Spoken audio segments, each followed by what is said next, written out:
Have you ever wondered why so many people made a lot of money in Bitcoin and why Bitcoin became so successful? Well, today I'm going to talk about the big why. Bitcoin became so successful not because it was a digital currency, it was because people had faith in a currency that could replace the US dollar. And back in 2009, if you remember the great financial crisis, everyone was basically at the mercy of these banks. They had lost their homes, they had went upside down on many of the asset classes that they had bought, and the government came in and bailed them out by printing a lot of money. And over time, what had happened was Bitcoin became this kind of answer to the problem of overprinting money. And so somebody who bought Bitcoin back then was banking on the fact that this asset class was going to become very, very popular at some point in the future. And either it went to zero or it was going to go way beyond anything. It was the best asymmetric reward that you could have. Now we look at Bitcoin and it's $52,000. The perception has become a reality. And if you think about it for a second, if you just go ahead and think about why Bitcoin continues to go up, it's because that thesis, that statement has not changed. The money is still being printed every single day. And your money is being depreciated every single day because they can print unlimited amounts. Now, Bitcoin, there's a finite amount of it. There's only 21 million Bitcoins. That's it. There's no more. So even if you said, will Bitcoin go down? The answer is yes, because there's always people who are going to be selling it for whatever reason. People who panic sell, people who say, I think tomorrow we're going to have a war. I need the money to buy a Lambo. I need the money to pay for my groceries. Those are the type of people that are not in it for the long term. They're the people who look at Bitcoin as a way to get rich. And it's those people that you're making most of your money from because they are giving you Bitcoin at a very cheap price. Now, in all my years of investing in Bitcoin, I've learned two things. Number one is you have to hodl. Hodl means you got to hold on to your dear life in the event it crashes.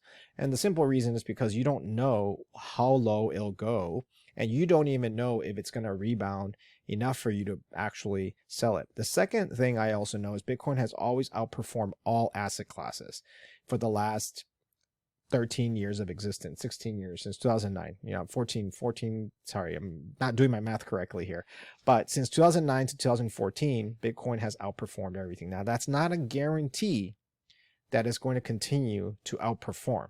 What that tells you, though, it's the staying power of this digital asset. Now, the next 14, 15 years could look very different. We may not get the crazy runs and the volatility as we did before, and most likely we won't because it's a very mature asset. But what I do know about Bitcoin is that everybody now believes in it. That perception back in 2009 till now has become this truth, this reality that everybody decides and argues that Bitcoin's worth 52,000. And if you believe that Bitcoin is worth 52,000, that means you believe that it's going to be worth more in the future, because why else would you buy it at 52? Another key insight and nuance that you want to think about is that when Bitcoin reaches what I call a critical mass, okay, when the majority of the people have already invested in it, most people are probably not going to sell it. And the reason is very simple, is because as you start ascending in price, people are going to look back at where it was, and it's going to be this little finite asset class that everybody's going to want to own one Bitcoin at the bare minimum.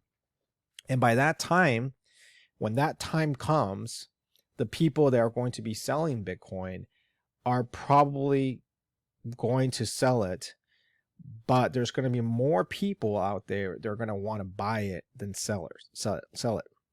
So at the end of the day, you can trade it all you want. You can think of this as like, I want to sell it right here 52,000 because I bought it at 16. So you made a very healthy profit. You made almost more than 3x your money in just a span of a year. Or you can say to yourself, I'm going to put it somewhere safe. I'm going to hide it somewhere. I'm not going to use it. And I'm going to go ahead and hodl it for another 14 years and see what happens. And I'm willing to bet that in 14 years from now, Bitcoin's going to be much higher than 52,000. That's my bet. Now, if it isn't higher, then what did it cost you? It cost you $52,000. But if you believe that there is going to be less money in the system, or you're not making more of it, then you're probably going to bet against Bitcoin. But if you truly believe in your heart and in your mind that the government will print more and people are going to want more of these limited asset classes, then most likely you should probably keep on DCing your way in. DC means your dollar cost averaging down. Now, one last thing I want to mention. This is the most important one, so listen up. Bitcoin ETFs are going to be popular, but they will not be as popular as the actual spot Bitcoin. And the reason is simple.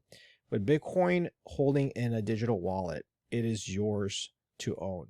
If you own it in an ETF, it is not yours.